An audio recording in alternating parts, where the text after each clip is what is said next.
Hey there, friend. Have you ever woken up in the morning feeling a little off? Like your chest is tighter than usual? Or maybe you're just more winded than you used to be climbing the stairs. You might brush it off as just part of getting older, right? I mean, we've all been there. Those little aches and moments where we think, well, I'm not 30 anymore. But here's the thing. Sometimes, those quiet whispers from your body aren't just the years creeping up. Sometimes, they're your heart trying to tell you something serious. And if you're over 60 like me, or maybe you're watching this for someone you love who is, it's worth listening a little closer. Your heart's been with you through everything. Those long walks with the grandkids, the late nights laughing with friends, even the tough days when you weren't sure you'd make it through. It's a trooper, isn't it? But as we get into our 60s and beyond, it doesn't always shout when it's struggling. Heart failure doesn't come with a big flashing sign. It sneaks up quietly, and that's why it's so tricky. The good news? If you know what to look for, you can catch it early, talk to your doctor, and keep living your life to the fullest. That's what this video is all about, helping you spot those silent signs before they turn into something bigger.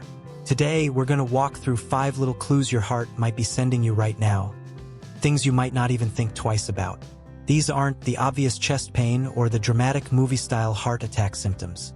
No, these are the sneaky ones, the ones that hide in plain sight. And trust me, you'll want to stick around until the end, because the last sign we'll talk about is something so common, yet so overlooked it could change how you see your daily routine. So grab a cup of tea, get comfy, and let's dive in together. Ready? Alright, here we go.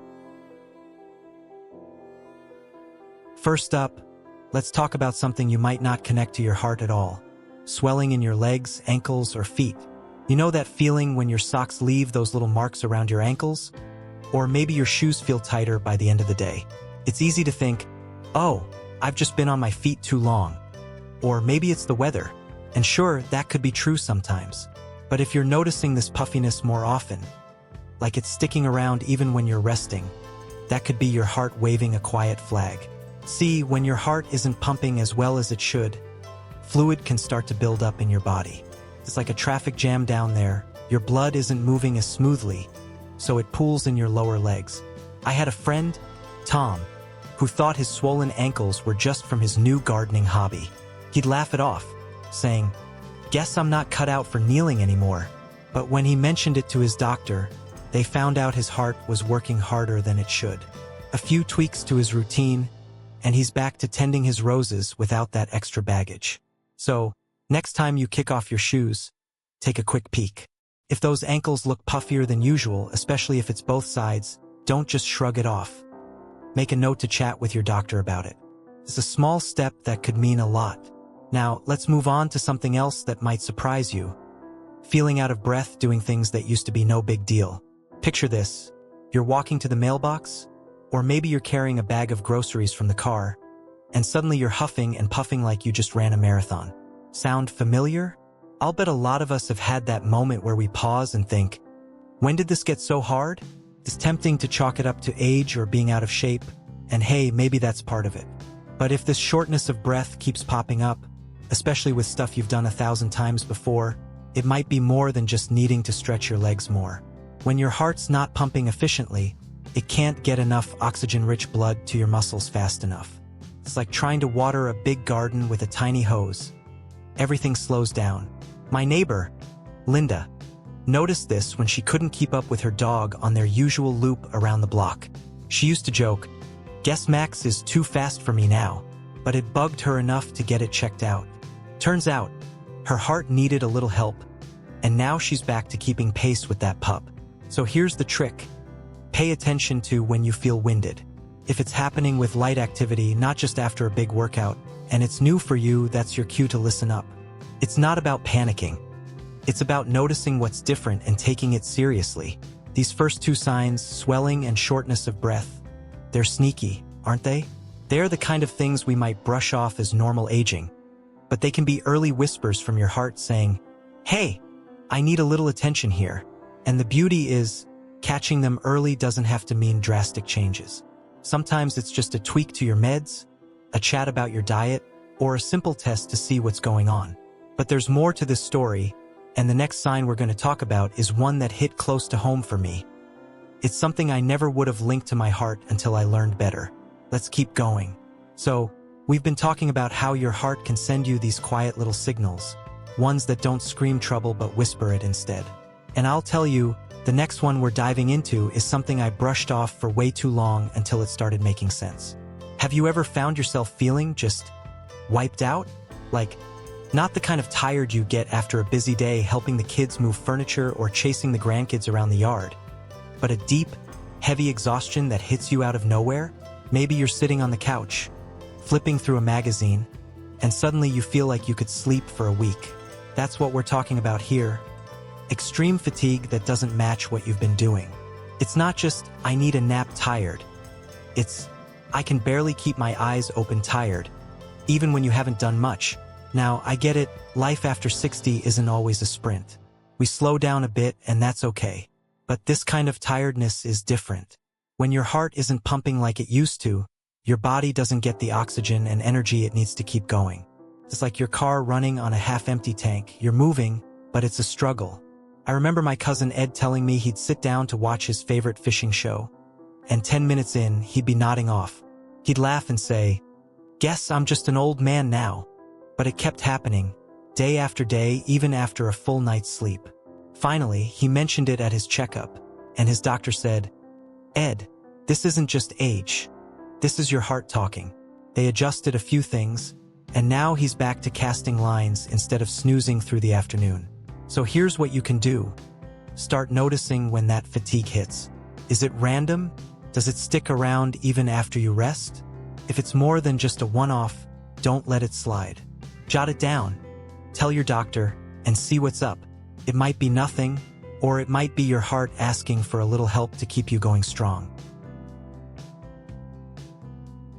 And speaking of things that sneak up on you, let's talk about something else that might seem totally unrelated to your heart. A cough that just won't quit. You know the kind, the dry, nagging cough that hangs around like an uninvited guest. Maybe it's worse when you lie down at night, or it kicks in after you've been up and moving for a bit. You might think, oh, it's allergies. Or maybe I caught a bug that's lingering. And sure, that could be true. I've had my share of pollen-filled springs that left me hacking. But if this cough keeps coming back, or it's paired with that shortness of breath we talked about earlier, it might be more than a cold. When your heart's struggling, fluid can back up into your lungs, and that irritation can set off a cough that doesn't play by the usual rules. It's not the wet, phlegmy kind you get with a flu. It's more stubborn, more persistent. My friend Marie had this happen to her a couple of years back. She'd cough every night when she went to bed, and she figured it was just her sinuses acting up. She'd prop up an extra pillow and hope it'd go away. But it didn't. It got worse, especially when she tried to do her morning stretches.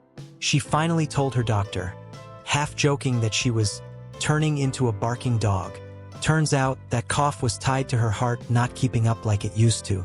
A little tweak to her routine, and she's sleeping through the night again. No extra pillows needed. So, if you've got a cough that's sticking around longer than it should, especially if it's dry or gets worse when you're lying down, don't just tough it out. Keep track of it, how often it happens, when it's worse, and bring it up next time you're at the doctor's office. It's one of those things that's easy to ignore, but it could be your heart's way of saying, "Hey, let's figure this out together." Isn't it wild how these signs can hide in plain sight? Fatigue that feels like a brick wall, a cough that won't give up. They're not loud, but they're there if you listen. And the thing is, spotting them doesn't mean you're doomed.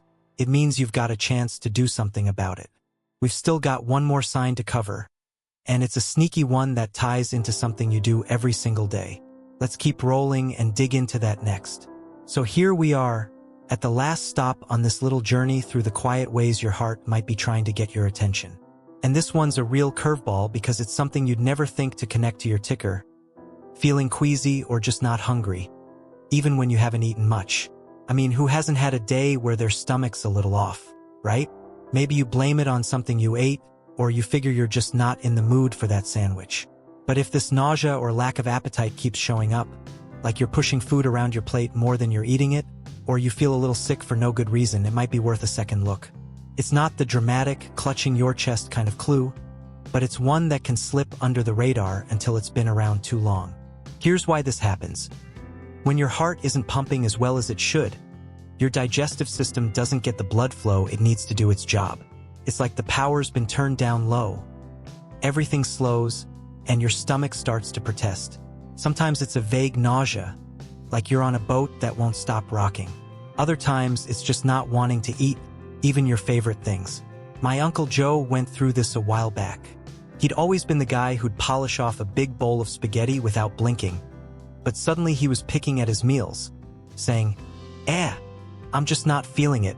We thought maybe his taste buds were fading with age, happens to the best of us, right? But then he started feeling that queasiness more often, and it wasn't tied to anything he'd eaten. A trip to the doctor later, and they found out his heart was behind it. A few changes, and he's back to enjoying his pasta nights. So, if you're noticing your appetite's gone AWOL or your stomach's acting up more than usual, and it's not a one-day bug, don't just write it off. Keep an eye on it, maybe jot down when it happens and let your doctor know. It's a small thing that could point to something bigger. And there you have it. Friends, we've walked through 5 little signs that might mean your heart's working harder than it should. That swelling in your legs or feet, feeling winded doing the simplest things, that bone-deep tiredness, a cough that won't quit, and now the sneaky nausea or missing appetite. They're not loud, they don't come with sirens or flashing lights, but they're there if you tune in. And the best part? Noticing them doesn't mean the end of the road. It's like your heart's giving you a gentle nudge, saying, hey, let's take care of this together. A quick chat with your doctor, maybe a test or two, and you could be back to doing the things you love without that extra weight holding you down. I think what's so amazing about all this is how much power we have when we listen to our bodies. We're not 20 anymore, sure, but that doesn't mean we can't live full, vibrant lives at 60, 70, 80, or beyond. It's not about being perfect. It's about catching these little whispers before they turn into shouts. Maybe it's swapping out a salty snack to keep that swelling at bay, or taking a breather when you feel winded instead of pushing through. Small steps, big rewards. You've got so much wisdom and life in you. Don't let a tired heart steal that away when you can do something about it. So, what do you think? Have any of these signs popped up for you lately? Maybe you've got a story about how you caught something early and turned it around. I'd love to hear about it in the comments. It's those real-life moments that remind us we're all in this together. And if this video helped you even a little, give it a thumbs up. It lets me know I'm on the right track. Oh, and hit that subscribe button if you haven't already. We've got more tips coming your way to keep you feeling your best, no matter your age. Thanks for hanging out with me today, friends. Here's to thriving, not just surviving, and living every day with a heart that's got your back. See you next time.